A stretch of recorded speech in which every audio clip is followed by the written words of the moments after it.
Yabo lento eninyanyela izitabane, lento enithukela izitabane ayikho nje.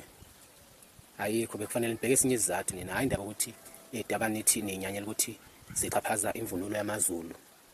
Imvunulo yamaZulu kade yaxhaphazeka ngoba oqala nje thina sasazi ukuthi ingwe igqoka amakhosi kuphela.